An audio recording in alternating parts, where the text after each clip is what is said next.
Vos vieux objets valent de l'or. On a tendance à remplacer nos objets, nos véhicules, nos outils régulièrement parce qu'ils vieillissent et on se dit que ils vont finir par tomber en panne, que les technologies ont évolué, que les matériaux utilisés sont meilleurs, que le design, le look n'est plus dans l'air du temps, qu'il faut passer à autre chose. Et par-dessus le marché, il y a le marketing, les entreprises qui, avec leur publicité, leurs démonstrations, poussent un petit peu à la consommation de nouveaux objets, outils, véhicules pour vendre pour eux, pour que leur entreprise soit rentable. Donc on a tendance comme ça, je parle en règle générale, de remplacer les objets qu'on possède naturellement, même s'ils fonctionnaient plutôt bien, même s'ils remplissaient leur rôle, etc. On les remplace parce que, en gros, il faut les remplacer, quoi. Pas vraiment réfléchi pourquoi, il faudrait les remplacer. Donc on les remplace. Et une fois que ces nouveaux objets ont fait leur temps, entre guillemets, un temps que personne n'a vraiment défini, sauf des entreprises, des marketeurs, des nouveaux looks, nouveau design, le voisin qui en achète un nouveau. Donc tu vois le voisin acheter un nouveau, tu dis ah il serait peut-être temps que je change mon vieux coucou. Et ben c'est reparti, on rachète, etc. Et on s'aperçoit aujourd'hui que neuf, nouveau, ne veut pas forcément dire meilleur, plus fiable. Ça veut juste dire différent. Par exemple, les voitures d'avant, d'il y a 20 ans, même 30 ans, moi je trouve qu'elles étaient beaucoup plus fiables que les voitures d'aujourd'hui. Voilà. Qu'elles étaient plus solides, faites pour durer, qu'elles pouvaient avaler les kilomètres, faire plusieurs centaines de milliers de kilomètres sans problème. Elles étaient plus simples d'entretien, il y avait pas du tout, voire moins d'électronique. Okay. Les matériaux, je trouve aussi, alors ça va dépendre des marques, mais pour certaines marques, notamment de marques de renommée, que la qualité a baissé, qu'il y a des économies qui sont faites par-ci par-là. Quand on touche le matériau, on voit comment il vieillit, etc. Bref, la qualité baisse. Oui, c'est plus moderne d'aspect, le design est plus moderne, etc. Il y a plus d'électronique, de gadgets, etc. Mais en fin de compte, la qualité baisse. Ce qui m'amène aussi à dire que avant une voiture, par exemple, on va prendre l'exemple des voitures, on va prendre d'autres exemples après. La voiture, elle te servait à aller d'un point A à un point B. Voilà, la voiture a été faite pour ça, te déplacer. Aujourd'hui, une voiture, de plus en plus, elle ajoute des fonctionnalités qui vont au-delà du déplacement. Voilà. Notamment avec les nouvelles voitures électriques, etc., des caméras dedans, etc., la possibilité de traquer la voiture. Bon, on commence à tomber dans l'objet non plus de déplacement, mais l'objet de contrôle, qui ne sert pas non plus pour aller d'un point A à un B d'un citoyen qui veut juste vivre en paix et avoir son objet pour aller pour se déplacer, mais aussi un moyen de contrôle que tu payes en plus. Donc ça va au-delà en fait de l'aspect purement utilitaire de l'objet. Okay. Ça peut être pareil par exemple pour des outils qui sont des fois très vieux que tu peux trouver dans des granges, etc. ou dans ta famille, qui sont des outils qui sont beaucoup plus solides que les petites merdes qu'on te vend aujourd'hui à prix d'or, par exemple. Ok. Ça peut être des tracteurs par exemple, ça peut être des objets en fait qui sont très anciens, mais qui étaient beaucoup plus simples, qui étaient faciles à entretenir soi-même, qui par exemple pour des tracteurs qui avalaient n'importe quel carburant, mais vraiment n'importe quoi, et aujourd'hui qui sont équipés de moteurs comme les voitures, où il faut faire attention à ce que tu mets dedans, parce que ça peut t'abîmer, pour faire simple, la mécanique, ok. Et puis il y a plein de petites gadgets qui sont ajoutés, qui sont en fait inutiles, en fin de compte, qui sont un petit luxe, un petit confort de plus, mais qui sont pas vraiment utiles. Mais ce que je veux dire, c'est que les objets, en fait, ont évolué, mais pas forcément dans le sens où ils sont de meilleure qualité, ils durent plus longtemps, mais parce que on aura rajouté des gadgets pour pouvoir les vendre, pour dire achète la prochaine génération d'outils, d'instruments, de voitures, etc. parce qu'il y a ces gadgets-là, pas parce que c'est plus fiable, pas parce que c'est plus facile d'entretien, pas parce que il y aura moins de frais d'entretien, parce qu'il y a moins de trucs qui cassent, moins de petites choses voilà, qui demandent une valise, qui demandent des connaissances, etc.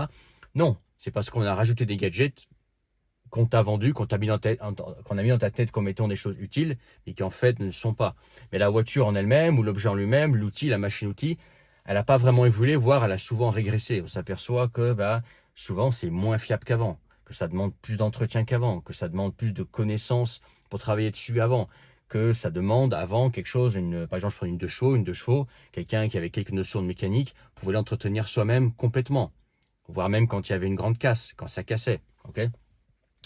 Et aujourd'hui, une personne même avec un peu de connaissances, elle est vite dépassée, elle doit aller se rendre chez un garagiste qui souvent lui aussi a du mal à trouver des gens qualifiés pour pouvoir travailler sur ce genre de bagnole parce que lui, il est dépassé, tu vois. Euh, je veux dire le client. Donc en fait, tout c'est compliqué, mais ça s'est pas vraiment amélioré en fait. Ok. C'est juste des objets qui coûtent plus cher en entretien, et souvent, comme je dis que la qualité a baissé, qui sont des objets qu'il faut remplacer régulièrement. Effectivement, avec la baisse générale de la qualité, c'est des objets qu'il faut remplacer peut-être tous les 5 ans. Alors qu'avant, un objet, il était fait pour durer. S'il était bien entretenu, ça pouvait durer des décennies, et ça dure encore des décennies. Si tu as une vieille bagnole, garde-la bien. Ne tombe pas dans les nouvelles bagnoles. À moins que voilà, tu as envie de tomber dans ce monde-là et que tu te sens de faire des réparations plus pénibles, avec plus d'électronique, ou que tu te sens de remplacer quelque chose si jamais ça casse. Mais si tu veux un truc sans emmerde, prends la voiture la plus simple possible, une vieille voiture qui était simple de conception et qui t'amènera loin. Et qui en plus prend de la valeur. Je vois les vieilles voitures, c'est en train de prendre de la valeur en ce moment. Pourquoi? Parce que c'était des voitures qui remplissaient juste la fonction qu'on leur demandait, se déplacer. Et le reste, c'était simple, c'était sans prise de tête. Il n'y avait pas toute cette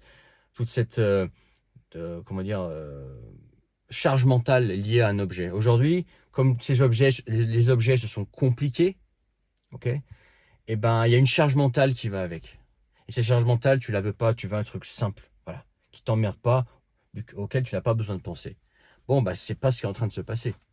Donc les vieux objets aujourd'hui valent de l'or, parce que les vieux objets, c'est des trucs qui sont là pour durer, ils remplissent le rôle, ils t'emmerdent pas, ils sont là, quand on a besoin, ils sont fiables, et puis basta. T'as pas besoin d'y penser, etc. Beaucoup moins du moins. Okay. Parlons aussi de la qualité des matériaux, par exemple dans l'immobilier, parce que là j'ai pris l'exemple des objets mécaniques. Mais tu vois, par exemple dans l'immobilier aussi, la qualité baisse. Tu vois, la qualité des nouvelles constructions en France, mais je voyais par exemple aussi en Russie quand j'y vivais, la qualité des nouvelles constructions par rapport aux vieux, c'est foudroyant la différence qu'il y a en termes de qualité. C'est vraiment des trucs qui sont des espèces de cages à poules qui sont chiés comme ça, boum, pour faire du volume. Mais niveau isolation, c'est de la merde. La peinture, elle s'effrite rapidement. Au bout de 5 ans, il faut tout refaire. La qualité du bois, par exemple, avant, tu vois, le bois, c'était quelque chose de solide, etc. Aujourd'hui, le bois, c'est devenu quelque chose de... Ouais, c'est limite du balsage, pas pour ceux qui connaissent, qui ont fait du modélisme, mais le bois aussi a perdu en solidité, le bois a perdu en qualité, il s'effrite, on dirait, un peu plus facilement, il est un peu plus souple qu'avant, alors que le bois les poutres dans les vieilles baraques, c'était du costaud, quoi, tu vois. Euh, Bref, tout est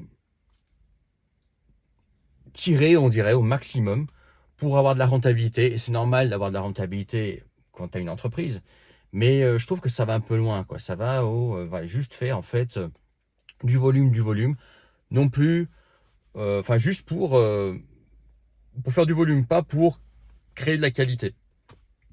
Et dans un monde comme ça, que ça nous plaise ou pas, qu'on se dise que c'est bien ou pas, qu'on se dise c'est normal, c'est le capitalisme ou pas, c'est le business ou pas, qu'on se dise c'est bien, c'est pas bien parce qu'il faut d'abord penser à la qualité, à la durée de vie, etc. Peu importe ton opinion là-dessus. Moi j'ai la mienne aussi, je pense que tu l'as deviné. La mienne elle est un petit peu entre les deux, tu vois. Il faut produire de la qualité, mais il faut aussi, voilà, que le truc soit rentable. Mais quand dans un monde où tout devient en fait uniquement rentabilité, tiré sur tout, et on s'en fout de la qualité, de toute façon, les gens rachèteront, etc. Dans un monde comme ça, les vieux objets solides, fiables, vont prendre de la valeur. Parce qu'il te permet d'économiser de l'argent. Il te permet d'économiser de l'argent et de la charge mentale. C'est des objets qui ne te prennent pas la tête, donc auxquels tu n'as pas à penser. Donc cette charge mentale, tu peux la mettre ailleurs, ça ne te fatigue pas inutilement. Et c'est des objets aussi qui, sur le long terme, te coûtent moins. Parce qu'il y a moins d'entretien. Quand ça demande de l'entretien, c'est quelque chose que tu peux faire facilement toi-même. C'est aussi des objets que tu ne rachètes pas, puisqu'ils durent des dizaines d'années. Donc, quelque chose qui n'est pas racheté, ben, c'est quelque chose qui est rapidement amorti et que tu ne rachètes pas après. Alors qu'un objet que tu dois acheter tous les 5 ans, ben, il y a de la récurrence. On en revient à l'esprit business. La récurrence, c'est un très bon truc d'un point de vue entrepreneurial business. Mais pour l'utilisateur, la récurrence, ben, c'est chiant. Il faut à chaque fois racheter un objet, etc. Parce que ça casse, parce qu'il y a plus d'entretien qu'avant, il y a plus de trucs à régler, de bibouilles, d'électronique, de matériaux aussi qui sont de moins bonne qualité, qu'il faut remplacer, etc. Et voilà, donc c'est comme ça que des vieux objets, si toi tu as des vieux objets, et ben c'est plus les regarder comme des vieux objets comme on le faisait avant. Je me souviens dans les années 2000-2010, ben, les vieux objets, on s'en foutait un peu, quoi, parce qu'on se disait, de toute façon, on va en racheter un neuf, etc. Mais maintenant, on s'aperçoit que ben, les vieux objets ont de la valeur parce que ben, c'est fiable. C'est fiable et ça nous casse pas les couilles, quoi. Voilà. Voilà. Donc si tu as des vieux objets, bah, garde-les bien parce que déjà ça va prendre de la valeur et puis c'est des trucs que tu n'as pas à racheter plus tard parce que les objets que tu peux acheter maintenant en échange, souvent ça va être de moins bonne qualité, il va falloir les changer régulièrement. Pourquoi au final? Parce qu'on va dire oui, mais celui-là il a un meilleur design, ouais, celui-là il a une meilleure couleur, celui-là il a une ampoule en plus, il a, je sais pas, un petit accessoire en plus, mais tu t'en fous. Quand tu es dans des objets, on va dire, assez utilitaires, tu t'en fous qu'il y ait une voilà, c'est pas un défilé de mode, quoi, tu vois, c'est pas, et encore les habits, voilà, les habits, tout le monde n'est pas à fond dans la mode, moi, tu vois, je suis pas dans la mode, je m'en fous, tu vois, mais on s'en fout que ce soit le truc dernier cri, tant que ça fonctionne bien, que ça nous emmerde pas, que ça remplisse le rôle, voilà, c'est ça qui va avoir de la valeur, dans un monde où tout, en fait, devient pourri, tout devient de mauvaise qualité, tout devient jetable, ok, et ben, c'est les objets de qualité, vieux, peut-être, qui auront de la valeur. Voilà. Tant qu'on pourra les garder, parce que moi je sens bien venir la loi de ouais, les vieux objets, il faut vous en débarrasser pour nous pousser à acheter des nouvelles merdes. Voilà, tout simplement. Mais tant qu'on peut garder nos vieux objets, il faut les garder, je pense, parce que c'est en train de prendre de la valeur vu que tout devient de la merde. Ah, tu m'auras compris. Ok. Bref, dis-moi ce que tu en penses en commentaire et partage cette vidéo. Dans la description, le premier lien, tu peux rejoindre mes contacts privés, recevoir gratuitement tous mes messages et rejoindre également gratuitement le canal Telegram. Si toi tu veux changer de vie, bah, par exemple tu veux te sortir de cette société de consommation à outrance, ok, consommer un petit peu de temps en temps, oui c'est bien, mais consommer histoire d'avoir le dernier cri pour pouvoir frimer et se dire ah, j'ai le dernier cri, moi je trouve ça con. Tu vois, je préfère créer une vie où j'ai besoin de dépenser le moins possible pour pouvoir dépendre le moins possible d'argent. Parce que l'argent va être de plus en plus dur à gagner. On ne sait pas avec l'intelligence artificielle qui va faire un raz-de-marée ce que ça va donner. Et puis cet argent que tu ne dépenses pas, tu peux l'investir dans les actifs. C'est ce que je veux dire. Donc je pense que voilà, aujourd'hui, moins tu te crées de passifs autour de toi, plus tu as d'objets qui sont solides, fiables, que tu n'as pas besoin de renouveler, plus entre guillemets tu t'enrichis.